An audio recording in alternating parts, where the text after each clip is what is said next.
It's time to believe in yourself again. Just before I get into this video, I want to share a couple of reasons why a lot of the times we struggle with believing in ourselves. Sometimes it could be down to family expectations, it could be down to rejection, comparison, or failures. So this is just to encourage you that you are not your failure. It's okay to fail. Failure is an opportunity for you to get it right. It doesn't have anything to do with your worth or who you are as a person. When you look side by side, there are people out there that are failing.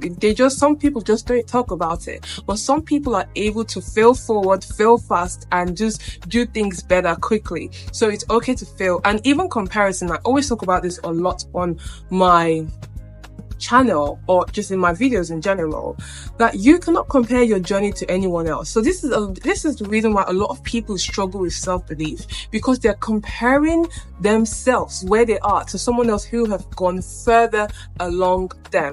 What if you just take off your eyes off other people's path and focus on your own journey? Another person's rejecting your idea, rejecting anything that has to do with you, has absolutely nothing to do with you. You know, people are actually allowed to have their own choices on what they want to do.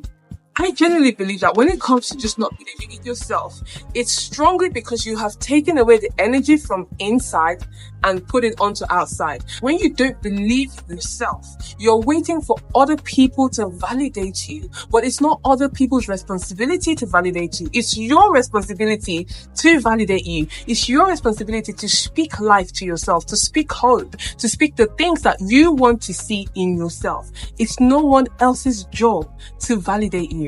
But one of the reasons why we struggle with self-belief a lot is that one thing I've noticed is that we tend to take in other people's criticism. So for instance, we all have inner voices, right? I believe in different kind of inner voices. I believe in God's voice, in the voice of Satan, in our own voice, on the voice of trauma, generational curses, pain. All of these things have voices. And as you even grow into being a healthy person, you begin to grow into that voice of having your own healthy voice. So I genuinely believe that there are different voices in us, right? But then there are the voices of others, the voices of the words that people spoke to you growing up, or maybe you presented an idea at your work or something like that. And, maybe you were laughed at, you were mocked, or it could just be anything that someone said regarding a project, regarding you, how you look, or whatever it is. And you don't even know how that became an internal voice and has been controlling you, your mind, your actions, and everything that you do. Just a quick example I want to share. When I was really young, like in secondary school back home, one of my teachers called me recalcitrant. And I forgot, I literally forgot that I forgot for real that anyone ever called me that name. This was years ago. I'll say about a good 10 years ago that I was called recalcitrant. After that moment, I remember when I was called that name, I was in my head, I was like, what does recalcitrant mean? I think I must have checked it on the internet only to find out that recalcitrant meant someone who is rebellious. And I think that was it then. I never did anything about it as a child, just moved on. After how many years? 10 to 11 years since that word was said to me. I remember I was just walking on the street and I heard the word in me, recalcitrant. Where did that come from? And actually, the reason why that word came about was because I was having an internal conflict between myself and God and my thinking. And I heard that word recalcitrant. But actually, that wasn't the word of God, because God would not call me stubborn. I think God would call me from the higher places that He has seen me. But in that moment, I look back, I was like, oh my God, this is the word I was told when I was in my early years. In that moment, I thought, was that being rebellious to God? The old pattern, the old mindset tried to make it seem like that was what was going on, but that really wasn't. And I realized that word has been stuck in me for so long without realizing. After coming into understanding in the fullness of the word from 11 years ago up until now, I genuinely feel a sense of release in a way. I don't feel like I'm recalcitrant. I feel like if you're standing up for what is right, they will still call you rebellious anyways, right? It depends on each perception, okay? Everyone has different perspective. But I was just sharing that anyways, just to say that Someone could have spoken a word to you growing up 5 years ago, 2 years ago. It could be any time, but you'd never understand how much that word can affect you so much that you begin to doubt yourself. And this is why I always say it's so important in getting to know you. This is why you have to be aware and be like, okay, so that when you're called out on that, you can be like, actually, fair enough. Yes, I do that. You can take accountability and responsibility, but when they're just saying it from a place of projection, you can be like, no, I reject that. That's not me. That's not how I acted. You've perceived it that way, because people have perception. Perception. I remember, just like I said, you can have different voices that speaks to you, but also remember as well that people have different ways of perceiving things due to their experiences. Okay? So this is one of the reasons why we struggle. This is one of the reasons why we struggle with believing in ourselves. Oh, how did my belief in myself, how did it start? How did I start believing in myself?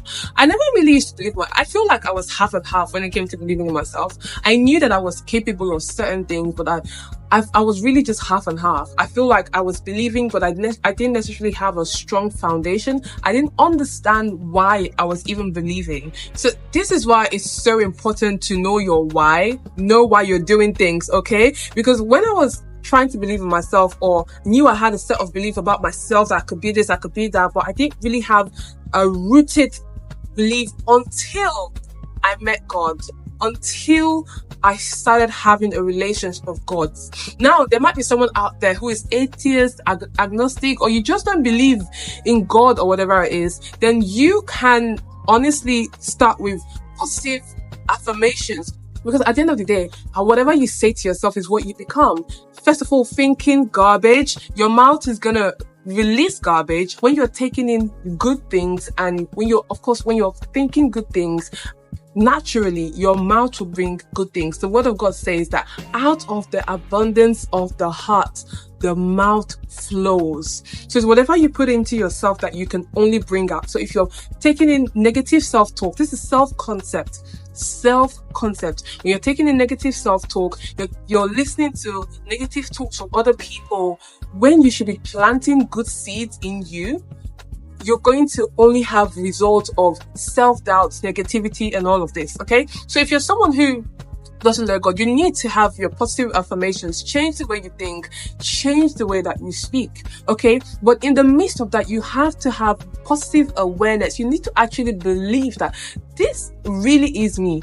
And honestly, if I'm being quite honest with you, I didn't come to a place of positive awareness on my own. I genuinely came from a place of understanding God, my Most High, knowing that He's my Father in heaven, and knowing whose child I am.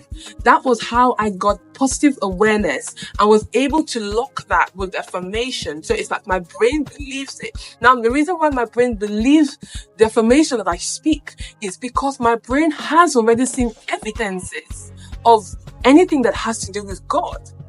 So it agrees. So for someone who doesn't know God, you can use positive affirmations and positive awareness. Okay, so that's how, for me personally, my belief around myself changed. So anything I want to see about me, I speak it and I see it. So I want to share 3 truths to remember when you're doubting yourself. Number 1, you are not your past. Yes, I feel like our pasts are those demons that most of the time when you're in a new place of thinking, doing things differently, then you find the old patterns, the past, everything coming to break you and remind you that this is who you are, that you're this, you're that, trying to just honestly, I guess, kick you off what you're trying to do. Or sometimes people might even come into your life and try to remind you of the mistakes that you made and all of that. But hey, you are not your past. You're not who you were yesterday. Anytime you embrace a new day, it's an opportunity for you to do things differently. So this is why you should not stay the same, okay? But sometimes, right, you might make mistakes, but even when you make mistakes, you have to get up and remind yourself that regardless of the mistake I made yesterday, today, tomorrow, whatever it is, I am not my past. Yesterday genuinely is the past. Today is the present. Tomorrow is the future. What you should focus on when your past comes is, what am I doing today? What is it I'm doing today that can make my today different from yesterday? So make sure that you're also forgiving yourself for your past. Make sure you're forgiving yourself so that when that guilt and shame and everything wants to come, it has nowhere else to land, because you already have forgiven yourself and you've forgiven people. Because when the past comes as well, it comes with the pain of the old, of the experiences that you've had with people in the old. Okay? This is why it's important to forgive people, so that you don't get sidetracked by the past coming to distract you. So remember that you're not your past, no matter what you've done. Number 2, you don't have to have it all figured out before you start. Honestly, just start. Start with what you have. Start with what you have. You don't have to have it all figured out. Start with what you have. If you have an idea, see how you can bring it to life. Research how you can bring it to life. Go on Google, use ChatGPT on how you can bring your idea to life in the most simplest form. You start believing in yourself in the small moments. It's not until the big moments come that you think you're going to believe in yourself. It's in the small moments, in the moments of the darkness, when nobody is seeing you. That is when you should believe yourself.